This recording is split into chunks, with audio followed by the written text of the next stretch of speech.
noneho Jay hari ubuhanga yari afite nakundaga, yabashaga gufata iki gihe cy'aka kanya akabwiriramo mu gihe kizaza, uti ndacyariho ndahumeka, ni koko kaba kadufite umwuka, reka twuse ikivi cy'amateka muri turiho kandi urahumeka, ariko akagurirwa ntigahage, kahendahendwa kakabiyanga, karanze kadutwariye uw'ubuhanga, ambasaderi w'ab'imihanda kaba kuranze insigiye intindi inzu y'inganzi igize agahinda.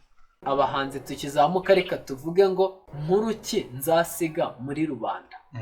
Ari ijambo ryamamaye cyane ngo ni ugutwika, kandi ntabwo bazi ko nyuma yo gutwika ushobora gutwika nawe ukaza guhiramo. Ubwo sinzi ko twabifatanya insaza y'inyangavu.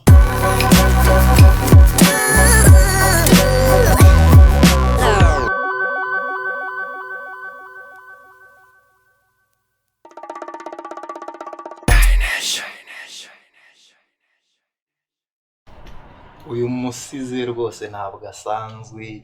Iyi marike harya nayo niyo mu Rwanda? Iyi marike se musa? Iyi marike se ntabwo uba uyibona hasi man. Iyi bayita what do you want? Neza neza? Ya. Ubwo bikaba bishatse kuvuga iki? Si ubundi ushaka iki?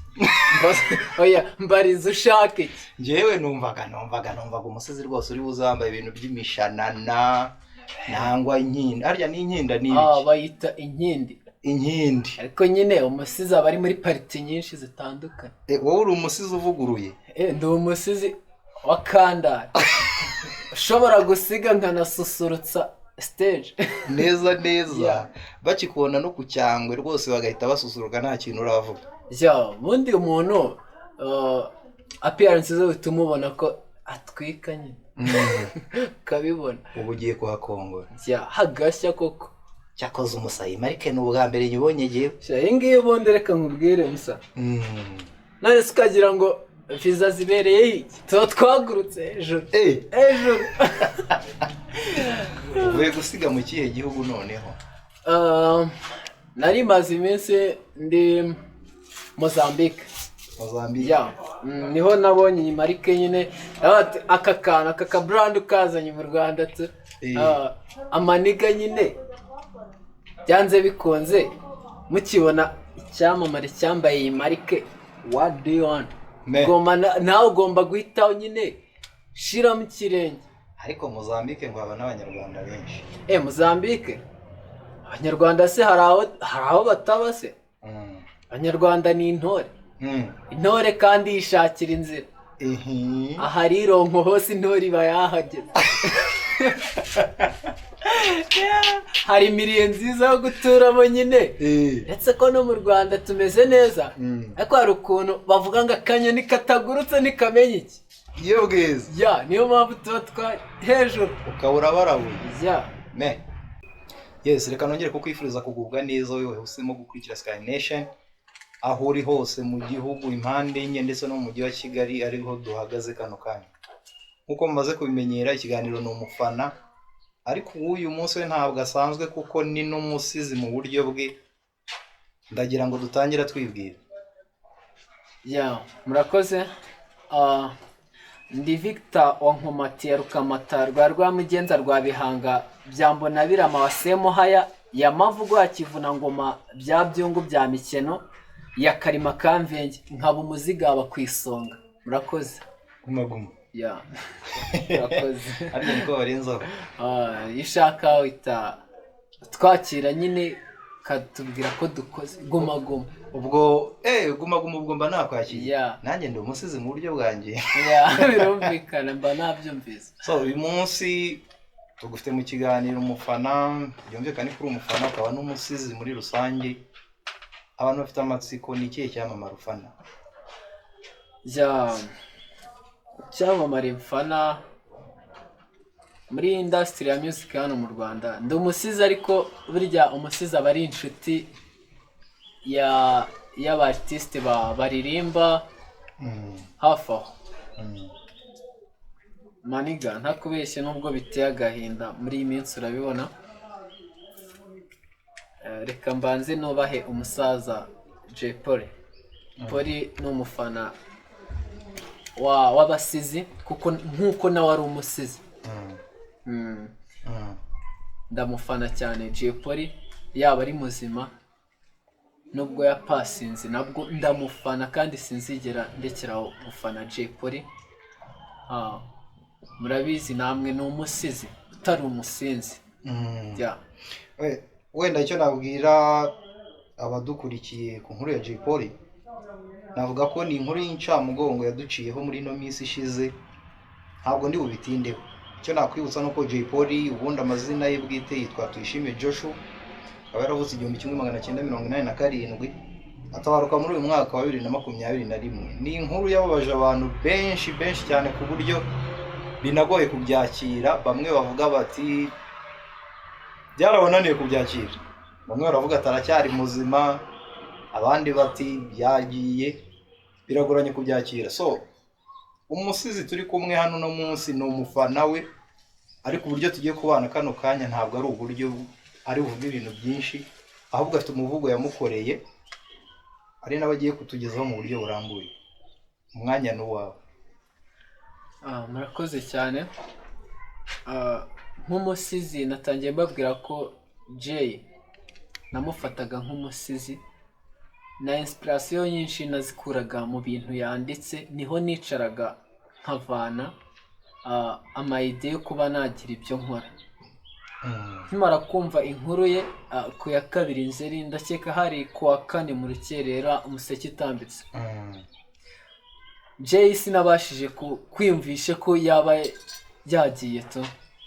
Numvaga ari banyamakuru batwika iki, nkabazi birashoboka se Jay, birashoboka ko Jay yagenda?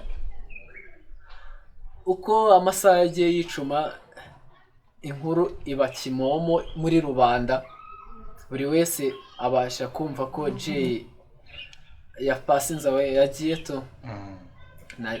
Nta kindi umuntu yarenzaho muri ubu buzima, ndakeka ariyo nzira twese ducamo. Ariko birababaza cyane umuntu wawe ndani mu mutima, mu ndiba y'umutima ufata nk'umuntu w'ingirakamaro mu buzima bwawe agiye. Nta kindi rero abasizi cyangwa se n'abahanzi muri rusange, agahinda iyo kadufashe turahanga. Buriya niho dushobora gushirira agahinda mu nganzo tuba dukoza ako kanya. Nahise mfata ikaramu, nta kindi narengejeho nyuma yo kurira umutima wanze. Nahise mfata ikaramu ndandika, ndavuga nti why is Polly passed away? Kubera iki Jay yagiye? Kuva ku muhima ngira usorora impama masabuza impanuro, mbuze uwateraga nkikiriza nyiringanzi igana kazaza karuta kandi kakumize bwangu. Impamo yose ibyo ndabibonye ugira itangiraga nisoza, ambasaderi w'ab'imihanda kaba kuranze unsigiye intindi inzu y'inganzi igize agahinda. Kuva mu bwana ndemera intanga intero ni impamo mvuga Jay, mu gakundi nkavuga Jay, mu miririmbire ntindi Jay. Mbese Jay yari umubyeyi kuri njye, yaba ari na muganga w'imitima ireberwa ku mihanda. Ikiniga cyaza maze agatera muri rubanda bati ni Jay uzanye humure ngo dutuze. Musirikare muzira gutaha utaronse, inkuba n'imirabyo ntibigukange. Agakapu ku mugongo karimo intongo nyabusa ngo utahane uze gutanga, uti bisangiwe biraryoha. Uti ndacyariho ndahumeka, ni koko kaba kadufite umwuka. Reka twuse ikivi cy'amateka muri turiho kandi urahumeka. Icyo waharaniye tuzagisoze. Nyirikivugo cyuje ubwemi sinimbwira kudutwaye, ku bwawe nizi siniby'iminsi k'umuseke utambitse nanataha. Nkuruki ahubwo nsize mu banjye. Inshuti nyanshuti niyo ikwiye, ko umugabo nakabiri icyuya kandi isizenguruka n'ibyayo. Nizo mpanuro wasize umbwiye, gusa jagutwaye utanambwiye. Gutanga iyaba byabaga nko guhombya, wahumuka ukabona uwawe. Iyaba amagara yaguranwa impamo nguhe magana ntunze, ariko akagurirwa ntigahage kahendahendwa kakabiyanga karanze kadutwariye uw'ubuhanga. Roho y'umusirikare ku rugamba ni inkomezi igana gutsinda, ni imbarutsi habura umwanzi, ni agatege ku bahuje intego n'abapfumbatiye igihango cyo kugeza inganzo kure y'ishyamba. Nzengerezwa n'iya 2 Nzeri, ubwo umugogo w'umwami watangajwe Jay Polly kaba karanaruhuka, nyir'ubugenge akamenya ubwenge ati kubana ni wo murungu uboha umwanzi agahera ishyanga. Gatebe gatoki isi dutuye, njye urukundo ni naryo pfundo, nkaruhuka mvugiye imfubyi ntahari wenda zaruhuka, none shenge usigiye usize rureze. Maso reka amarira shoke, nibwo buryo nsigaranye nkaruhuka, mu gihe nzaba nkihumeka undi ku mutima musirikare, rurema yemera kwakira. Murakoze cyane. Icyo ni igisigo nabashije kwandika mu minota mike n'agahinda kenshi, intimba yuzuye umutima. Nta kindi navuga to. Jay yari umuvandimwe, namukundaga. Ntabwo ari we wenyine, ni inkuru yashenguye abantu benshi. Usibye nawe wahisemo gufata ikaramu, hari n'abandi bagiye babikora mu bundi buryo, ndetse wanabikomoje bavuga ko yari inshuti y'abasizi. Wenda wanabivugaho mu buryo burambuye utabica ku ruhande. Murakoze cyane. Nk'uko natangiye mbabwira ko Jay yari inshuti y'abasizi. Jay nkimenya ubwenge cyangwa se nkizamuka hahandi umuntu aba ashobora kugira icyo atanga muri rubanda, ubundi njye nakuze nkurira mu itorero ry'akarere. Nabyinaga mu itorero ry'akarere, ariko iryo torero rikaba ryari rifite umuhanzi waryo ariwe data utubyara. Yajyaga kwandika kenshi nkamuba iruhande nkareba byinshi mu byo arimo kwandika. Aho hantu niho nakuye ibyo mbona n'aka kanya. Amagambo mbabwira, amagambo ngeza ku banyarwanda yuje impanuro, atagira ikinego, niho nayavanye kuri data umbyara. Ariko nkakura ndi umusizi nshaka no kuzaba umuraperi, kubera ko akenshi mu rugo nakundaga kuba numva indirimbo za Jay. Jay natekereza neza, nareba ibintu papa ari kwandika, nareba n'indirimbo ya Jay uburyo mu myandikire yakoresheje uburyo butomoye burimo n'ubuhanga, avugira rubanda nyamwinshi. Noneho Jay hari ubuhanga yari afite nakundaga, yabashaga gufata iki gihe cy'aka kanya akabwiriramo mu gihe kizaza, ku buryo aka kanya yavugaga ukabasha kwiyumvisha uko ejo hazaza hazaba hameze. Ntizimbye mu magambo rero, Jay, nimvuga izina Jay yaramamaye, abenshi bitirirwa izina rye mu bigo by'amashuri. Waba uri umuraperi urapa neza uti uri Jay. Nk'uko nanjye ku kigo nigagaho nari nkuriye media club. Ndibuka umunsi umwe hari ku wa gatanu, twari dufite igitaramo cya media club nimugoroba. Nza kubwira DJ wagombaga kuvanga umuziki, ndamubwira nti DJ reka nkubwire, hari indirimbo ya Jay Polly imba ku mutima. Hari indirimbo yatangizaga ikirori, ndibuka yayikoranye na TBB, Tino Beni na Benja, murabibuka bakurikiranye umuziki nyarwanda. Na iriya ndirimbo ivuga ngo vuza ingoma bamenye aho ikirori kiri, turabyina kugeza bukeye. Iyo ndirimbo murayibuka? Iyo ndirimbo ikirori najyagamo, DJ namubwira tangiza iyo ndirimbo. Hari n'igitero cya Jay Polly yatangiraga, ndibuka Jay hari ahantu yaririmbaga ngo abakoboyi mu ikabutura, amabebi muri bikini, nanjye simbatindira MC mpa microphone. Hari ukuntu yamanukaga muri beat ukumva ko Jay yanditse. Yagiye akicara mu nganzo. Nimvuga inganzo, hari abantu bajya babyitiranya. Inganzo ni ahantu ugenda hatuje, ahantu ugenda ukabasha kwandikiramo imirongo yawe, bahita mu nganzo. Aho niho ubasha gutunganyiriza imirongo, noneho ukaza ukayigeza kuri rubanda. nibyo Jay rero muri aka kanya ikintu nababwira, Jay mufata nk'urugemwe. Jay mufata nk'urugemwe gute? Mufata nk'urugemwe rwagemetswe rukavamo urubuto, rwaterwa hakavamo igiti cy'inganzamarumbu.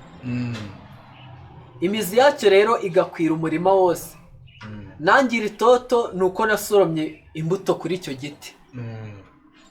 Impamo yose inzu y'inganzo nubwo ifite agahinda muri iyi minsi kubera gutaha k'umwami kabaka, ndahamya ntashidikanya ko Poli yari nyiringanzo.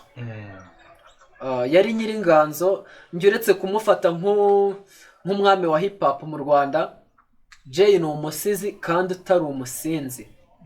Ntabwo ari n'umusazi. Yavugaga ibintu bishobora kubaho ako kanya bikazanabaho mu gihe kizaza. Mu myandikire ye rero Jay yarebaga kure nk'abandi basizi, niyo mpamvu mwita umusizi.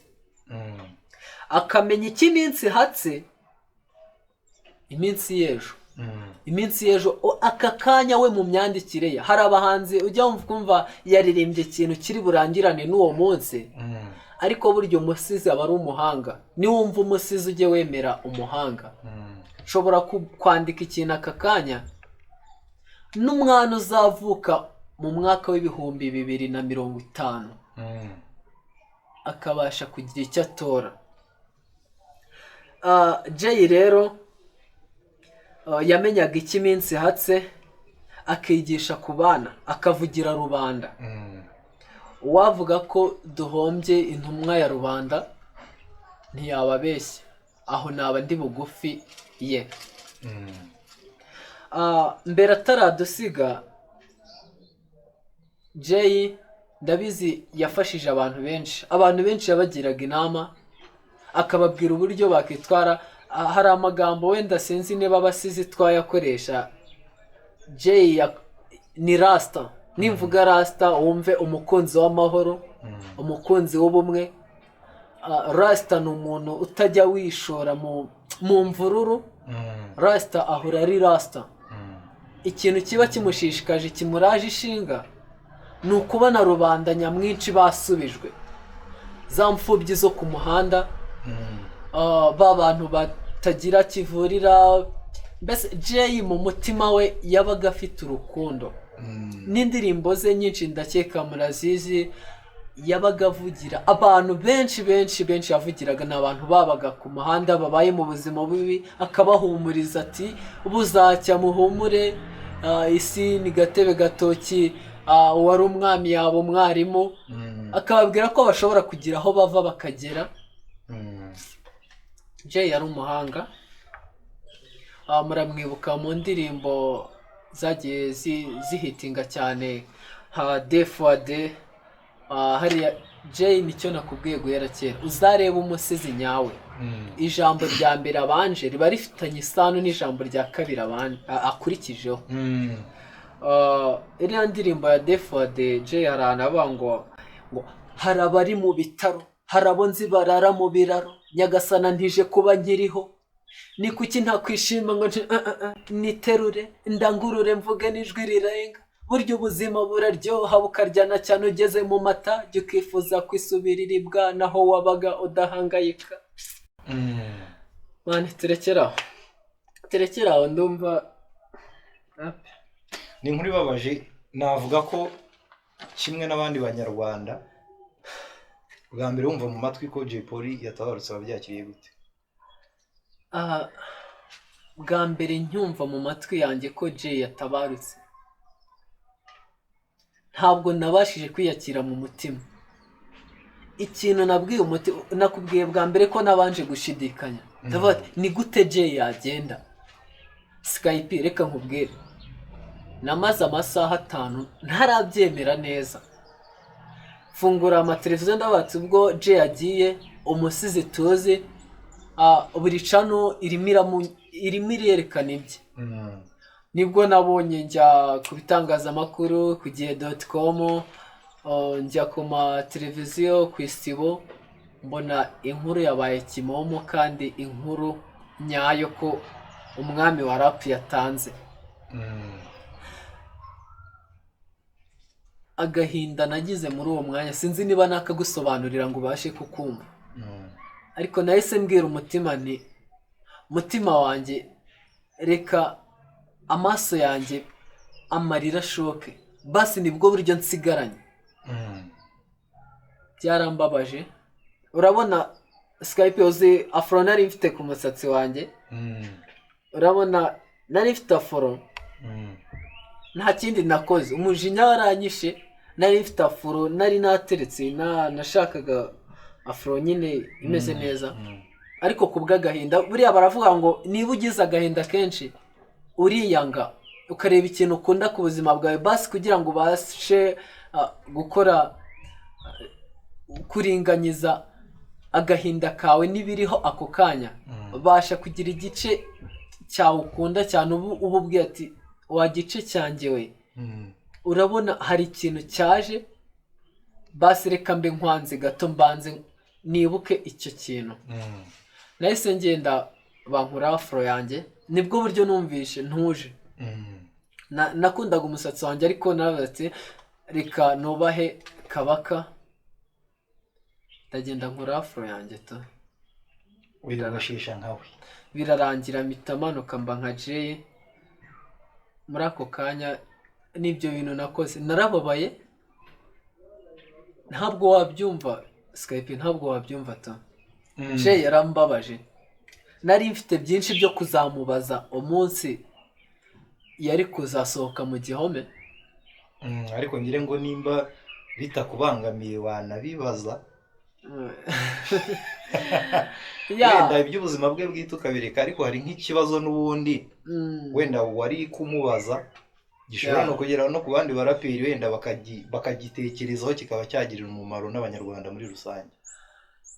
Murakoze.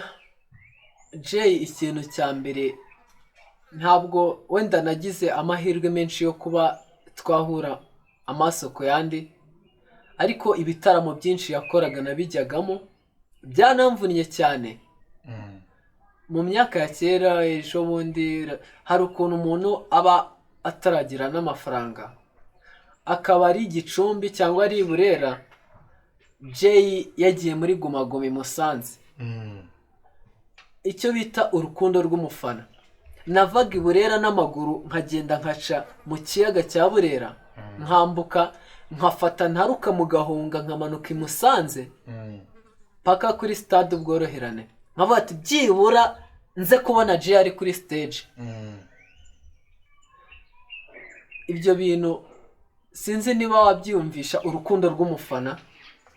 Ariko mu buzima bwanjye nkimara kubona ko mfite impano yo kuzaba umusizi cyangwa se umuraperi mwiza, naravuze ati byanze bikunze hari ahantu nzahurira na Jay, nzamubaza ikibazo kimwe. Wenda sinzi niba nkibabajije mwabasha kugisubiza. Jay nashakaga kumubaza ikibazo kigira kiti, ese ni iki wafasha abana bari hasi bafite impano bashaka kuzamera nkawe? Ni iki wabafasha? Icyo ni ikibazo cyiza buri muraperi wese, ndetse benshi bagaragaje ko bari inyuma ya Jay Polly cyangwa se bamufata nk'umwami wa hip hop hano mu Rwanda, ashobora kugusubiza mu buryo butari amagambo agiye kugusubiza, ahubwo akagusubije binyujije mu bikorwa azakorera abo bana nyine maze kuvuga. Jay yaragiye, twahombye umusizi, twahombye neza umunyabwenge w'ubuhanga, nyir'ubugenge mu busizi. Hari abantu benshi bavuga bahamya badashidikanya yuko Jay Polly ugereranyije n'abandi baraperi agiye ikivi cye yararangije kucyusa mu njyana ya hip hop. Nawe niko ubibona?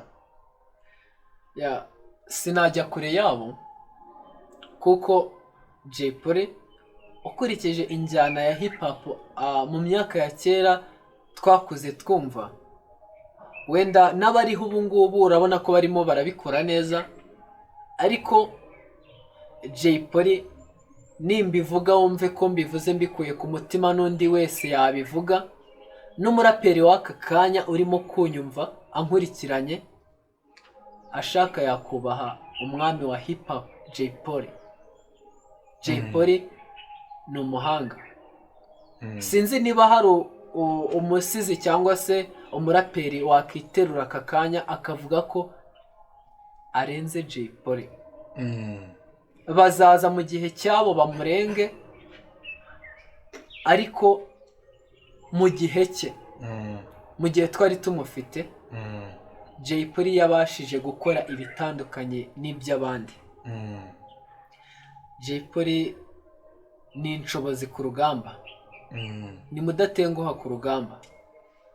Imyambi ye yarasaga umubano, injishi ye yabohaga urukundo rwose mu banyarwanda. Ndahamya ntashidikanya ko abantu benshi n'utarabashije kumva ahantu ari kuri stage aririmba, akabasha gukurikirana radiyo akumva amagambo ye, Jay ni umujyanama mwiza, kandi aho ari hose ndahamya ntashidikanya ko Rurema yamwakiriye mu mahoro. Ese nk'abafana ba Jay Polly cyangwa n'abanyarwanda muri rusange, nibyo dufite igihombo kuba twabuze Jay Polly, n'iki wabasaba?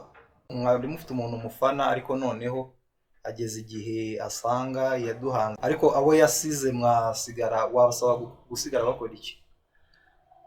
Urakoze, icyo ni ikibazo cyiza.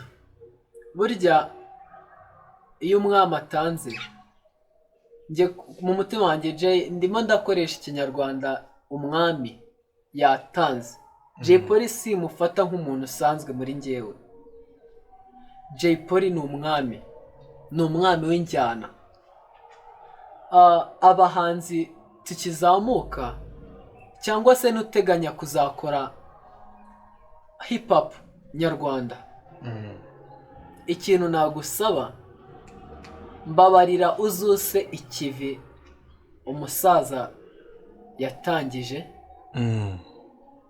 kuko uko bigaragara ntabwo ku rugero umuntu yagiye, ubutumwa yatangaga hari abantu bavuga ngo burangiriye aho, ariko burya mwene Samusura avukana isonzo, yibarutse amashami. Niyo mpamvu uri kutubona hano turi kurata ibigwi bye, niyo mpamvu tutazemera ko izina rye risibangana mu muziki nyarwanda. Niyo mpamvu natwe intego dufite mu mitima yuzuye agahinda, ntabwo tuzemera ko ijwi rya rubanda risibangana mu mitima y'abatuye u Rwanda ndetse n'abari hanze yarwo. Niyo mpamvu natwe tugomba gukurikiza, tukubaha, tugatanga impanuro Jay yatangaga. Nakubwiye ko yavugiraga rubanda, kandi nta kintu gishimisha nko kuba uhari uvugira rubanda. Niyo watanga cyangwa se ugapfa ukava muri ubu buzima waravugiye rubanda, uvugwa neza ku musozi, imihana yose uvugwa neza, ni ikintu cyiza uba usize muri rubanda. Ahubwo twese abahanzi tukizamuka, reka tuvuge ngo nkuru ki nzasiga muri rubanda. Ako kantu bakibazeho. Ako kantu urumva ko nkavuze nkahita ntuza. Ushyizeho akadomo. Ya, nshizeho akadomo, ndavuze nti nkuru ki usize muri rubanda. Ese hari abantu wenda bashobora kuvuga bati Jay Polly ari kuvugwa neza kubera ko yatashye. Jay Polly ugereranyije na bagenzi be bari bafatanyije urugendo rwa muzika, wamuvuga mu buhe buryo? Reka twimagine wenda ko akiriho. Wenda reka mvuge nkaho akiriho, ari bukurikirane iki kiganiro twagiranye. Yego. Wenda kuri iyi si nta munoza, nimvuga nta munoza ubyumve. Nta muntu ushimisha bose, ntawe unengwa na bose, ariko burya iyo hari umubare munini ugushigikiye uvuga ko hari icyo wari ufashije imbaga nyamwinshi, aho ubutumwa buba bwatambutse. Kuri njyewe Jay, yaba ndeba yaba atandeba, kuko ntabwo tuzi ubuzima bundi arimo, kubera ko tutarabugeramo ntabwo tuzi uko bumeze. Wenda arimo aratureba cyangwa ntabwo atureba, ni iyobera ritagatifu. Ariko Jay wafashije imbaga nyamwinshi. Jay sinakuvuga nabi, naho wenda haba hari amafuti yawe ku ruhande ubwawe tutamenye, ariko ayo yaba ari ayawe ku mutima. Imbaga nyamwinshi tuzi ko Jay uri umuntu w'umugabo, Jay uri imfura, Jay ntacyo nabona nakunganya mu ruhando rw'abasizi. Uri umwe mu gisekuru cy'abasizi b'i Rwanda. Usanzwe usiga cyangwa ufite n'indirimbo? Nk'uko bivuze ndi umusizi, kandi umusizi nyawe udahimbahimba. Hari ukuntu wenda abantu bajya bavuga ngo uriya muntu nubwo ari muri iriya nzira ntabwo ayishoboye, cyangwa se biramujabuka. Mu kinyarwanda cy'iki gihe ngo biramujabuka. Njye ndi umusizi kuva kera, kuva mu bwana nkimenya ubwenge. Nakuriye mu rugo rw'abasizi, nkura ndi umusizi, na n'ubu ndi umusizi. Ariko umusizi nyawe burya aba ari n'umuhanzi, aba ari n'umwanditsi mwiza. Niyo mpamvu nyuma ejo cyangwa ejo bundi nifuza kuzaba umuraperi. Mfite inzozi zo kuzaba umuraperi, ariko ntinirengagize inganzo, kuko byose ni ibintu magirirane. Umwanditsi, umusizi, umuhanzi bahurira mu nzu y'ubuvanganzo. So hari urubyiruko rudukurikiye, ndabona nawe aricyo kigero urimo nk'umuntu w'umusizi. Sinzi nimba wagira icyo ubabwira. Buriya umusizi akenshi uba usanga afite amagambo nyine yabwira abantu bakumviramo, nubwo yaba atagihari nk'uko wabivuze, akaba anahanuriyemo abahazaza nyine nabo bakungukiramo. Murakoze. Ikintu nabwira, unsabye kubwira urubyiruko rw'iki gihe. Nibyo koko ari ukuntu bavuga ngo agahugu katagira umuco karacika, cyangwa se agahugu katagira abakambwe kaba kazimye. Ntabwo ndi umukambwe, ndi umusore, ariko ndi umukambwe mu byo mvuga. Hari ubuhanga mu byo mvuga ushobora kubona bitangana n'imyaka yanjye. Urubyiruko rw'iki gihe ikintu narusaba, hari ibintu byinshi byaje birangaza. Ugasanga urubyiruko ari ijambo ryamamaye cyane ngo ni ugutwika, kandi ntabwo bazi ko nyuma yo gutwika ushobora gutwika nawe ukaza guhiramo. Ushobora gutwika ukaza guhiramo. Rero ikintu nabasaba bose, cyane cyane urubyiruko njya mpura narwo, inshuti zanjye usanga barishoye mu bintu by'amayoga n'amatabi bitari umuco. Wenda sinzi kambaho urugero, nkitangira wabonye ko ari agafanta nashize hano. Nashyizemo agafanta, ntabwo ari uko nyobewe ko inzoga ibaho. Wisanzuye uri mu muryango nta kintu bitwaye wasoma, ariko kwiyandarika, hari ijambo rizamo hagati rikabyica byombi. Kwiyandarika, ugasanga umusore uri mu rugero nk'urwanjye mu myaka 20-21, ugasanga yaraye ku muhanda. Urwo ni urugero rubi. Ugasanga arimo ngo ni ugutwika, ugasanga kumva ko ushaka kugira aho ugera, ushaka kugira uko bakubona, ugomba gutanga itandukaniro ry'ububwa. Njye ndyise ry'ububwa kuko nta bugabo burimo. Itabi ni ibintu by'ububwa. ntabwo ari ikintu wagakoze ngo utwike. Njye nk'umusizi mba numva ikintu wakora ngo utwike ari ikintu wakora kikagira inyungu ku muryango nyarwanda. Ikintu cyaza nk'ubu iyaba nabonaga urubyiruko rwicara rukaza rwubata Victor ni gute nakora umushinga cyangwa se ni gute nafasha bariya abana bameze kuriya bakabasha kugira aho bava noneho bakagira n'aho bagera. Nabuze umuntu nk'uwo, birambabaza cyane. reka mbikomozeho ngendeye kuri iyo nama ugiriye urubyiruko muri rusange. Numvise ko ushaka kuba umuraperi cyangwa se ushaka gukora injyana ya hip hop. Kandi wenda twirengagije ibindi, abantu benshi b'abanyarwanda bavuga ko hip hop ari ibirara, ndetse usanga abantu bayikora bagira imico mibi, ibiyobyabwenge aribo babikoresha, gufungwa kwa hato na hato. So ni iki wavuga nk'umusizi wowe, ni iki uzabuzanye muri rusange, ni iyihe mpinduka uzazana muri hip hop ku buryo abanyarwanda noneho bazabona ko injyana ya hip hop yogejwe itandukanye na bimwe basanzwe bayizi? Urakoze cyane Skype, umbajije ikibazo cyiza, ikibazo nibaza ndetse na rubanda bibaza. Nk'uko bigaragara physically injyana ya hip hop wenda dukurikije abayitangiye, ndakeka muri USA hari abantu twagiye twigiraho batangije iyi njyana ya hip hop, tukagenda tubigiraho, wenda bakaba babaga mu mico mibi, banywa amatabi, banywa ibiyoga. Ariko njye ikintu cya mbere, burya na padiri yarabivuze ati wowe jya wumva ibyo nkubwira ureke ibyo nkora njyewe. Ariko muri rusange ikintu nababwira, hip hop ntabwo ari iy'abanywa ibitabi, ntabwo ari iy'abanywa inzoga ngo bagende biyandarike.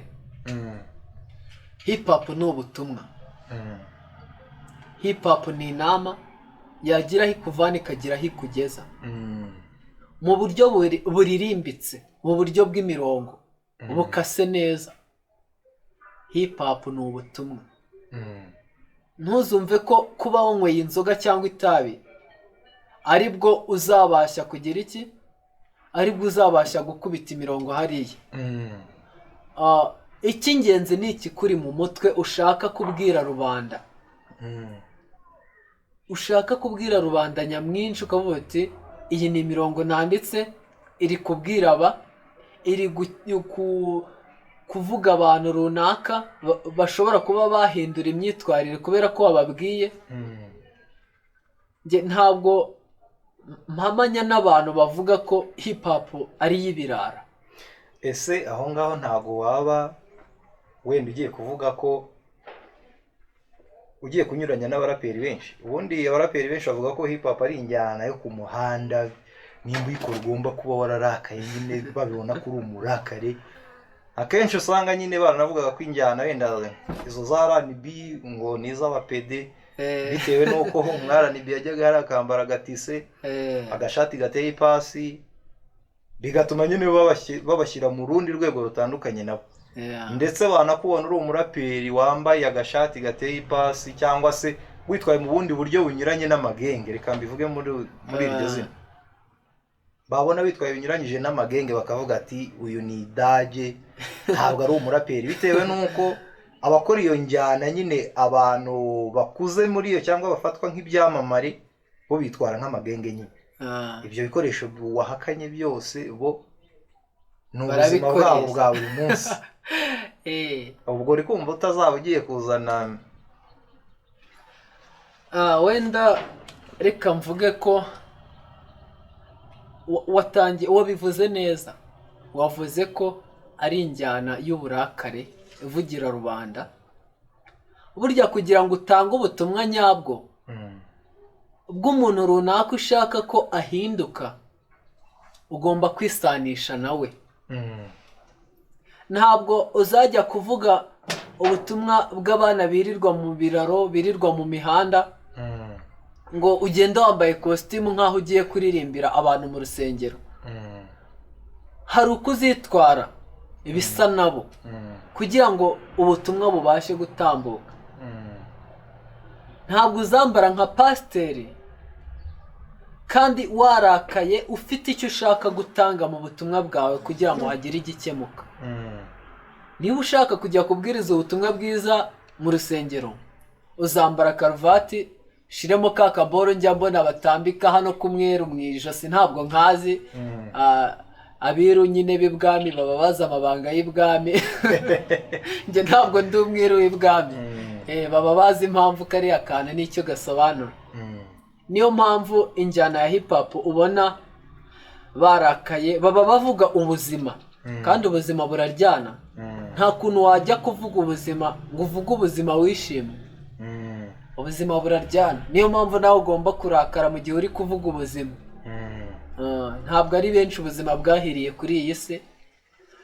Ni uzabashe kumva indirimbo z'abaraperi batandukanye, usanga avuga ubuzima abanyemo na bagenzi be, guhemukirwa yagiriwe n'abo bagenzi be.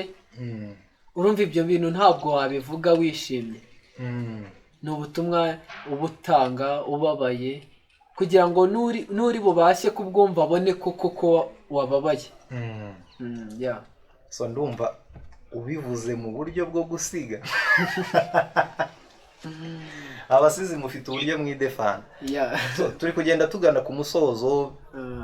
Sinzi nimba abantu bakurikiye Sky Nation kano kanya hari akantu babakorera nk'akamasegonda abiri nk'umusizi. Nta topic ndi bugusabe ngo uvugeho. Nushaka uvuge ku birayi cyangwa ibijumba cyangwa ibishyimbo, kandi nturenze umunota umwe uba ari wo mwinshi, ubundi amasegonda 30 arahagije. Niyo mpamvu urakoze cyane. Wenda hari ikintu nakomeje kugarukaho ngo umusizi aba ari umwanditsi mwiza w'indirimbo. Ikintu nabwira abakurikiye Sky Nation, burya nshobora kuvamo n'umwanditsi mwiza w'indirimbo R.I.P, nkuko nabwiye ko mfite inzozi zo kuzaba umuraperi. Hari indirimbo mfite usanze nyandika wasanze nyandika hano. Ni indirimbo n'isi izina money, amafaranga. Iratangira mbyuka mu gitondo nshaka money, bigakunda ejo bikanga, kandi abo tungana bo batunze amagana, ngenda cyari ku ndege ndeba mana we, ewe impozaho inkoni rimwe bintera n'isoni, abize bayita mani murane serenji z'abakapo, buryo uko wayita kose nta kabuza n'amafaranga, kuyahiga bisaba ubuhanga, iyo uzanye amanyanga baguta ku manga, habe ku ndege cyangwa ikinamba, kandi umufundi kandi umugenda vamo umufundi. Rumva ko tuba twananditse mani. Cyakoze umusizi original. Umva njyewe ndereka nkubwire. Umva akababaje umugabo nakuze numva ko kanayimurenza, akajya gushaka ipinda mpaka harakana ko kakarenza, uwo mwanzuro urankomanga mbyukiye rubika nshaka ifaranga, ari karenga nta n'umugati ndi nk'agati gateye kumanga, mana nyir'uburanga buramutunze nta n'igishoro.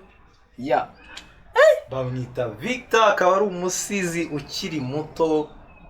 Natangiye mbabwira ko ndi umusaza mu nganzo, nkaba umusore mu bubu. Ugendeye ku magambo avuga ni umusaza, ariko atari umusaza mu buryo bw'iki. Ndi kumwe bavuga ngo abasaza nyine, ubundi umusaza mwiza n'ubuze ubwenge, yarakuranye n'ibitekerezo. Ahubwo Skype hari akantu ntarinze. Nakuze numva ko umusaza wese abaza ubwenge, kuko nabonaga impanuro zose turi kuzigirwa n'abasaza. Umusaza akaguca ati kandi wa mwana ibi bintu urimo, wa mwana ibi bintu urimo bizagukora. Ariko ntimenye ko hari n'umuntu ushobora gukura, agakura nta nama ze, agasaza nta nama. Njya numva bavuga ngo reka tubivuge mu buryo bwanduye. Baravuga ngo uko intwari zikura n'ibigwari birakura. Uko abagabo bakura n'ingegera nazo zirakura. Ubwo banza hariho n'ingegera z'insaza. Hari ingegera z'insaza. Skype abasaza turabemera nk'abantu bakuze, ariko tujya tuyungurura mu byo duhabwa. Hari n'abasaza batwika murabizi. Tujya tuyungurura. Abasaza se bagira gutya n'abana bakamira byose. Gasanga n'iki afashe umwana ngengekanyuka. Ubu burya ntabwo aba akiri umusaza kuko umusaza tumufata nk'uw'ubuhanga. Uwo rero uba wazanye ubusaza akabuvanga n'ubwangavu. Ugafata ubusaza ukabuvanga n'ubwangavu. Skype ibintu biba byapfuye. Ukigira insaza y'inyangavu. Ubwo sinzi uko twabifatanya insaza y'inyangavu. Y'inzerera mu nyangavu. Aho biba byapfuye. Umusaza agomba kugira imyitwarire nk'iy'abasaza. Nkatwe tukiri bato akaduha impanuro zizabasha kudutunga mu gihe kizaza. Natwe tukazavamo abasaza bazagira icyo batanga ku rundi rungano ruzaba rwavutse. Niryo zina naho umusaza kabisa. Yes, bamwita Victor, wari umukurikiye kuri Sky Nation. Kwibutsa ko mwabanye kuri micro ni DJ Sky, naho kuri kamera mwari muri kumwe na Joe. So Victor, sezera abantu bakurikiye Sky Nation, abasezere mu buryo bw'igisizi. Murakoze cyane abantu bari bakurikiye Sky Nation.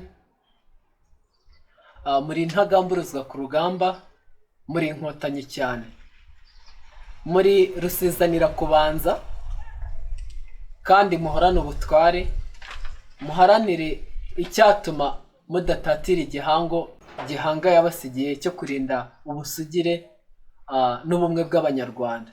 Murakoze cyane rero, akandi nakongeraho mukomeze mu b'intore. Kuba intore si ukuba intore y'intoragura amayogi ngo abandi bahamirize, wowe ujye gutora yatakaye zahamirije. Nawe usezanire kubanza muzahamirije. Ube intore ku isonga. Murakoze. Wibutsa ko iki ni ikiganiro umufana ugikurikira kuri Sky Nation. Ubaye ufite icyamamare cyangwa se umusitari runaka, watwandikira kuri 0786565156. Aho uri hose mu gihugu tukugeraho, ukatubwira icyamamare wihebeye, ukamugezaho amarangamutima. Ciao.